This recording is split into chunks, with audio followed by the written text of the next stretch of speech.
Hello and welcome to my YouTube. This YouTube is remembering the year 1940. Franklin D. Roosevelt was president in 1940. On January 19th, the Three Stooges movie called You Nasty Spy. This was the very first Hollywood anti-Nazi comedy film, and it was released on this date. I grew up watching the Three Stooges. On February 1st, the Soviet forces launch a major assault on Finland. On February 22nd, in Tibet, a 4-year-old child is proclaimed the rebirth of the 13th Dalai Lama. When a Dalai Lama dies, they believe that the Dalai Lama is reincarnated and born again, and this child was carefully selected to be the reincarnation of the Dalai Lama. On February 27th, the last mounted charge by a British cavalry regiment is made when the Royal Scots Greys are called to quell Arab rioters in Palestine.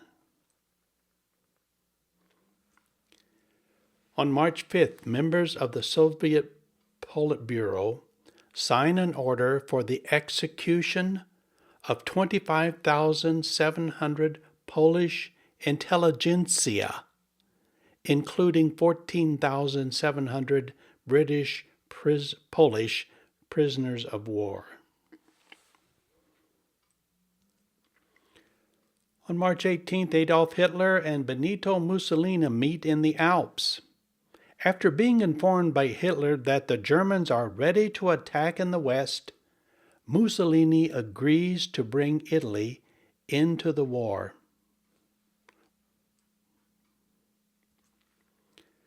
On April 9th, Germany invades the neutral countries of Denmark and Norway. Denmark surrenders in 6 hours. On April 23rd, the Rhythm Club fire at a dance hall in Natchez, Mississippi, kills 198 people. It was a metal building. There were over 700 people crammed into this little building, and all the windows were sealed shut, and the back door was locked, and the fire started at the front door. On May 10th, German forces invade France, the Netherlands, Belgium, and Luxembourg. On May 15th, women's stockings are made of nylon and are first placed on sale across the United States. Almost 5 million pairs are bought on this first day.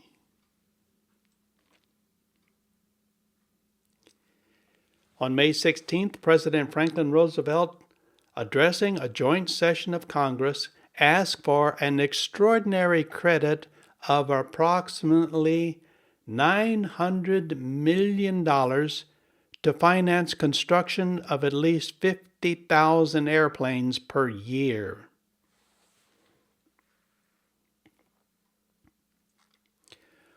On May 26th, the Dunkirk evacuation of the British Expeditionary Force from France begins. These British soldiers were trapped. They were trapped on the beach at Dunkirk. And so they started bringing boats and ships, all kinds. Even private individuals brought their boats over here to try to save these British soldiers that were trapped by the Germans.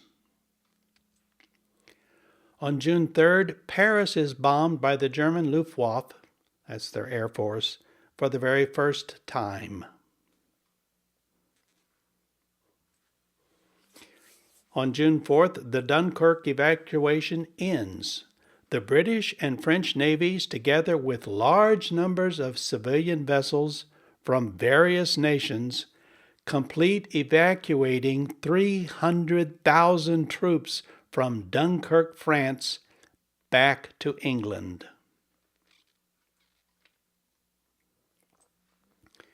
On June 4th, Winston Churchill tells the House of Commons of the United Kingdom, "We shall not flag or fail. We shall fight on the beaches. We shall fight on the landing grounds. We shall fight in the fields and the streets. We shall never surrender." One of his most famous speeches.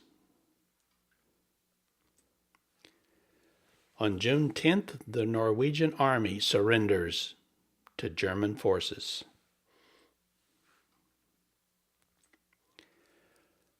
Two days later, on the 12th, 13,000 British and French troops surrender to Major General Erwin Rommel's 7th Panzer Division in Normandy, France. 13,000 surrendered. Back in the States, on June 16th, the Sturgis Motorcycle Rally is held for the first time in Sturgis, South Dakota, and it's still going on every year. On June 18th, Winston Churchill tells the House of Commons of the United Kingdom, "The Battle of France is over. The Battle of Britain is about to begin. If the British Empire and its Commonwealth last for 1,000 years, men will still say this was their finest hour."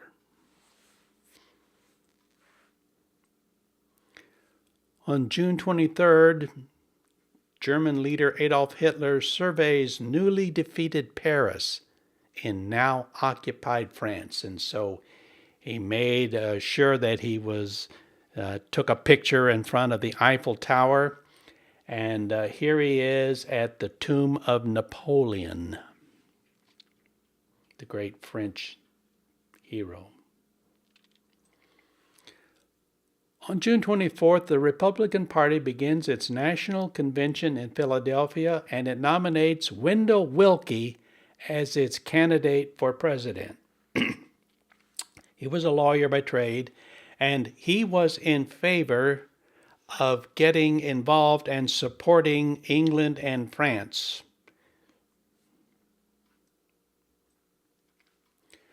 On June 28th, General Charles de Gaulle is officially recognized by the British as the leader of all Frenchmen, wherever they may be. Now, there was a government in France, but it was a puppet government set up by the Germans. On July 10th, the Battle of Britain air offensive of the German Luftwaffe against the British Royal Air Force Fighter Command begins. This was the Battle of Britain. The British had about 900 fighter planes. The German Luftwaffe had 3,500 planes.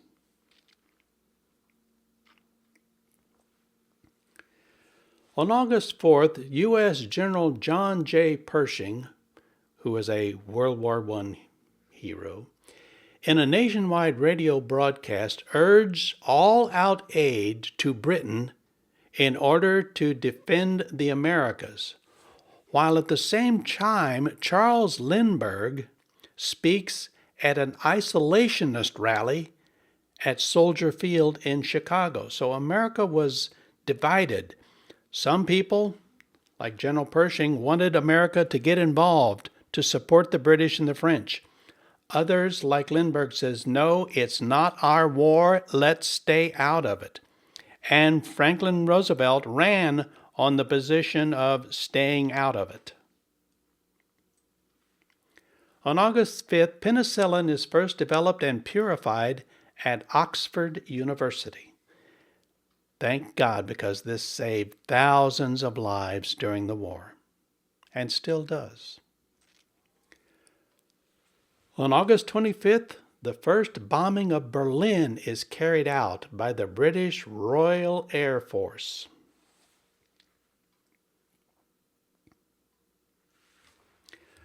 On September 7th, the Blitz begins. Nazi Germany begins to rain bombs on London. This is the first of 57 consecutive nights of strategic bombing. Can you imagine living in a city and being bombed every night for 57 days? On September 12th, in Lascaux, France, 17,000-year-old cave paintings are discovered by a group of young Frenchmen hiking through southern France. The paintings depict animals, and they date back to the Stone Age. Here's a shot of the cave. Here's the walkway through the cave, and these amazing paintings are up on the ceilings. 17,000 years old. And no one knew they were there till these kids found them. On September 16th, the Selective Training and Service Act of 1940 is signed into law by Franklin Roosevelt, creating the first peacetime draft in U.S. history. Even World War I, we didn't have a draft. On September 17th, Hitler postpones Operation Sea Lion, which was the planned German invasion of Britain. And he postponed it indefinitely, mostly because of the English Royal Air Force. Hitler said, "We're going to invade," and they started preparing. They put together all of these barges and rafts and boats, but he had two conditions. Number one is they had to have total control of the skies over the Channel and over England, and they had to have control over the British Navy in the English Channel. Neither one of those was true, so Hitler said, okay, forget it, we're not going to invade England. On October 1st, the first section of the Pennsylvania Turnpike, which was the United States' very first long-distance controlled access highway, is opened. 1940. On October 15th, Charlie Chaplin's The Great Dictator, a satirical anti-fascist comedy film, premieres in New York City. It was written, directed, produced, and starred Charlie Chaplin as his first true sound film. It is a critical and commercial success and goes on to become Chaplin's most financially successful work ever. On October 16th, the draft registration of approximately 16 million men began in the United States. We're not at war. This is 1940.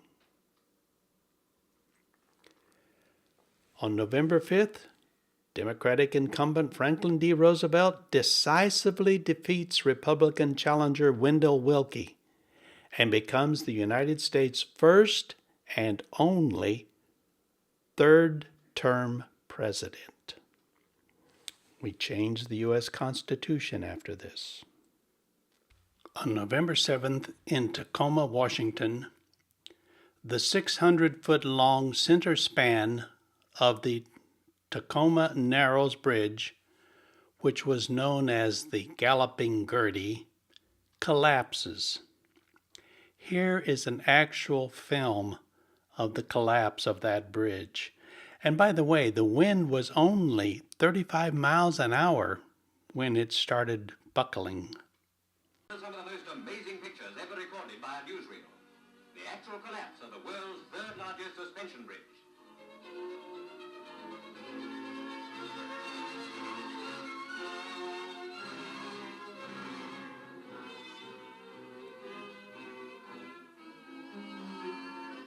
Only a 35-mile-an-hour wind is blowing, but this apparently sets up a rhythmic swinging of the bridge, which increases with each swing.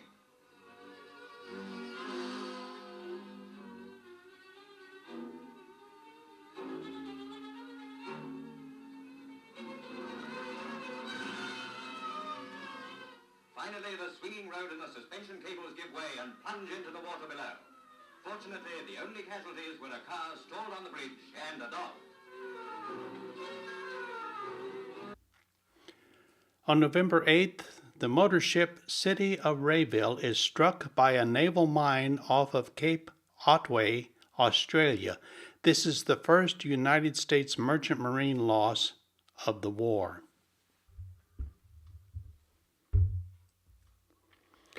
On November 11th, the British Royal Navy launches the very first aircraft carrier strike in history on the Italian battleship fleet, which was anchored in Taranto Naval Base in Italy. On November 11th, an unexpected blizzard kills 144 people in the Midwestern United States.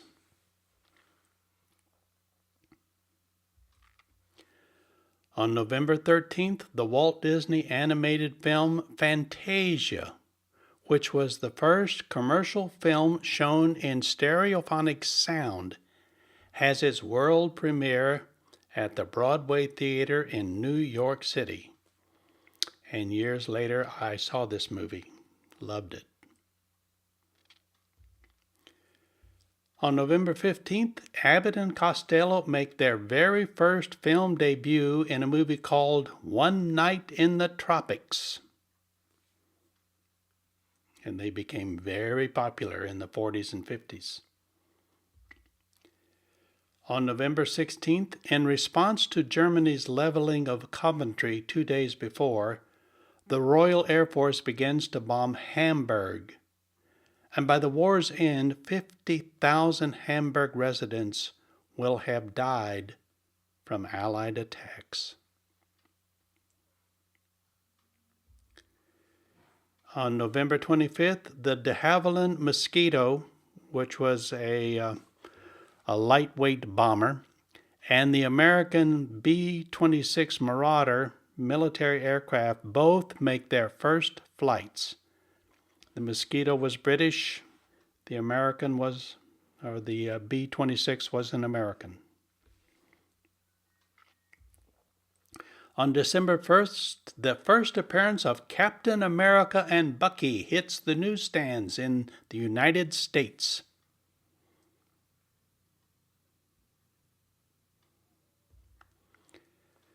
On December 8th, the Chicago Bears, in what will become the most one-sided victory in the National Football League history, the Bears defeat the Washington Redskins 73-0 in the NFL championship game. Can you imagine?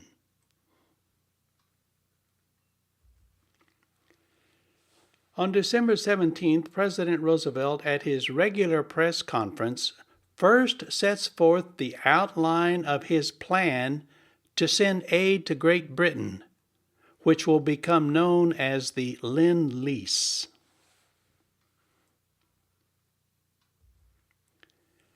On December 29th, the Second Great Fire of London. By the way, the first fire was back in the 16th century. The German Luftwaffe carries out a massive incendiary bombing raid which started 1,500 fires, and many of the most famous buildings are either damaged or destroyed in London. On a lighter note, who was born in 1940? The great golf player Jack Nicklaus. The TV anchor Tom Brokaw. And this is what he looks like now. The great singer Smokey Robinson. This is what he looks like today. The very good singer Gene Pitney, the man who shot Liberty Valance, Town Without Pity, passed away in 2006. Peter Fonda, who passed away in 2019, probably best known for the movie Easy Rider. the sports car driver Mario Andretti.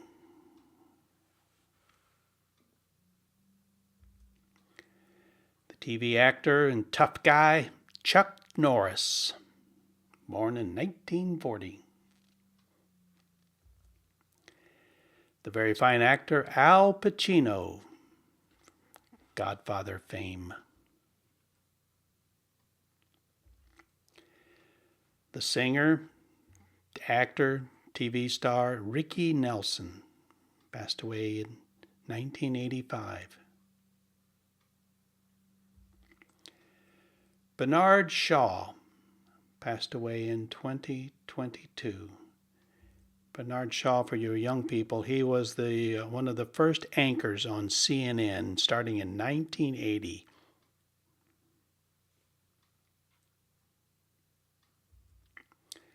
The very fine singer Tom Jones.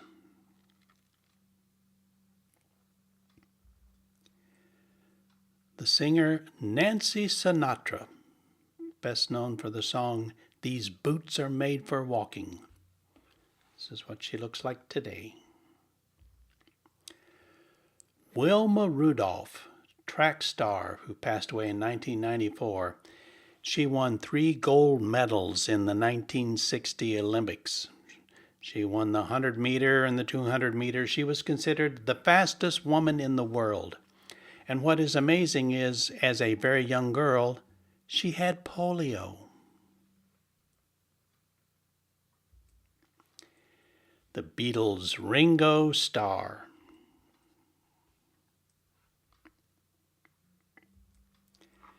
The very fine actor Patrick Stewart.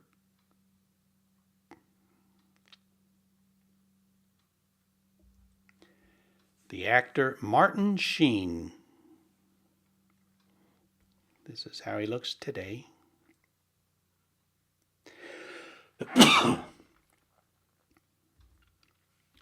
The actress Raquel Welch. This is one of her most famous movies, the year 1 million BC. Now, when you look at her, you think, oh, okay, yeah, cute, sexy, cute, dumb, blonde actress. Not at all. Raquel Welch had an IQ of 143. Just to put that into comparison, Einstein's IQ was 145, so this woman was really, really smart. The very fine singer Frankie Avalon.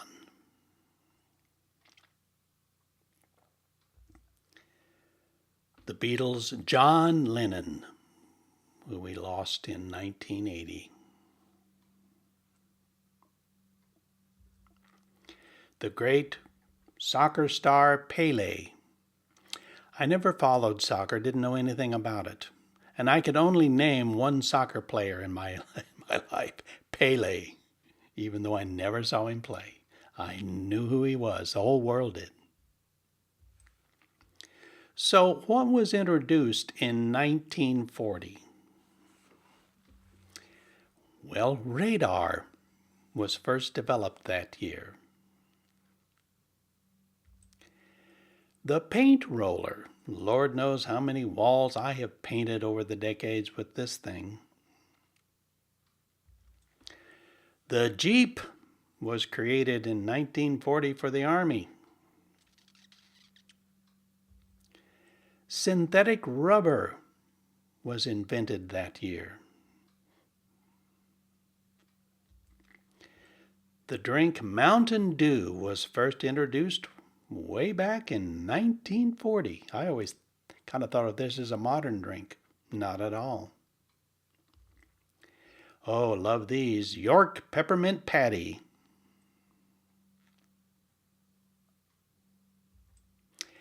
And something called the Baby Leg Exerciser. I'd never heard of this till I started researching for this YouTube. I've got to show you a video of this. The idea was that you couldn't put a tiny newborn baby on a treadmill, so here's a way of exercising a baby's legs so that they'll be strong. Watch this.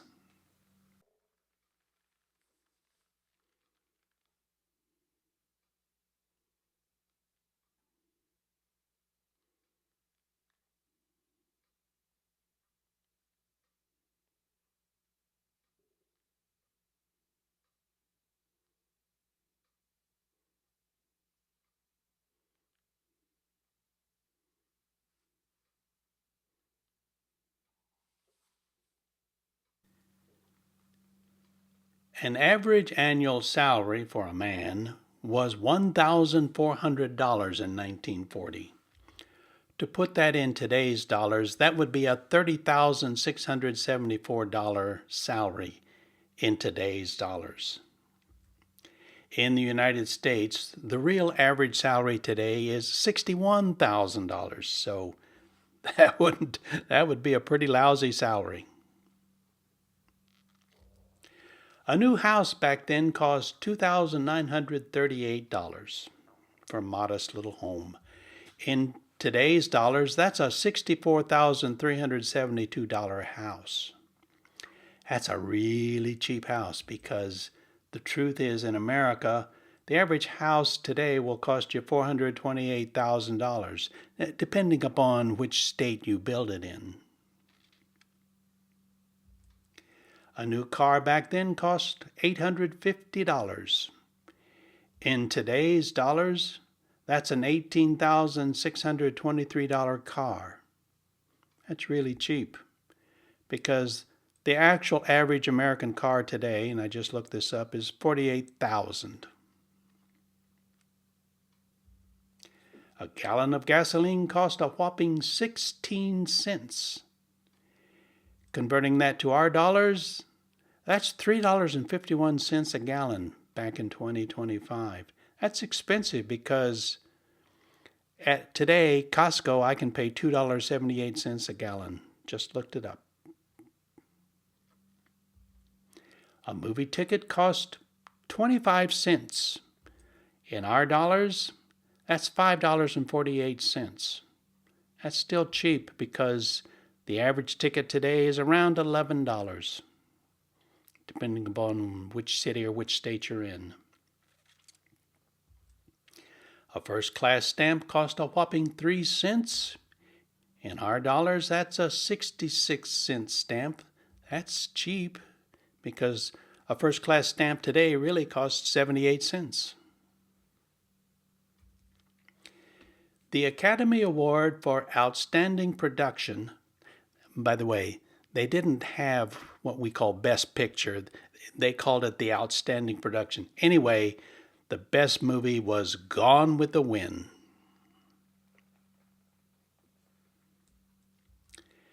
The Academy Award for Best Actor went to Robert Donat. I'm not sure how to pronounce that. I don't know the man. Anyway, the movie was Goodbye, Mr. Chips, about a teacher, and it's been remade several times over the year.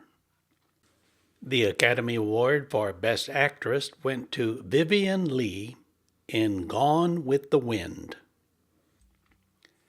So, what were the top grossing movies of 1940? Which ones made the most money? And here we are. Number 1, Walt Disney's Pinocchio, about a little puppet who became a boy. Number 2, Gone with the Wind, Clark Gable and Vivien Leigh, Leslie Howard, Olivia de Havilland. Huge movie. I've probably seen it, 6, 8 times in my life. The movie Fantasia made a lot of money. Boomtown, starring Clark Gable and Spencer Tracy, Claudette Colbert, and Hedy Lamarr. Big names. Rebecca, starring Laurence Olivier and Joan Fontaine.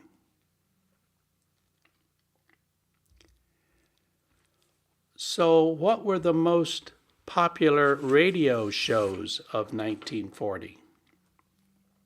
Number 1, the Jell-O program. This variety show was a major hit in the 1940s. It featured music, comedy, and guest stars, hosted by Jack Benny. Number 2, the Chase and Sanborn Hour. This was known for its star-studded lineup and comedic sketches, including people like Bob Hope. Number 3, Fibber, McGee, and Molly, popular for years. This comedy show features the comedy duo of Jim and Marion Jordan as the title characters. Number 4, The Fred Allen Show. This was a popular comedy show known for its satirical humor. And number 5, The Adventures of Superman. This was a serial. It debuted in 1940. It started on the radio. Then made it to TV. Then made it to the movies. So what were the top songs of 1940? And by the way, this is a 1940 jukebox, don't you know? Number 1, Glenn Miller's In the Mood. Number 2, Artie Shaw's Frenzy. I think that's French for frenzy. Number 3, Bing Crosby's Only Forever. Number 4, Tommy Dorsey's I'll Never Smile Again. And number 5, Tommy's brother, Jimmy Dorsey, The Breeze and I.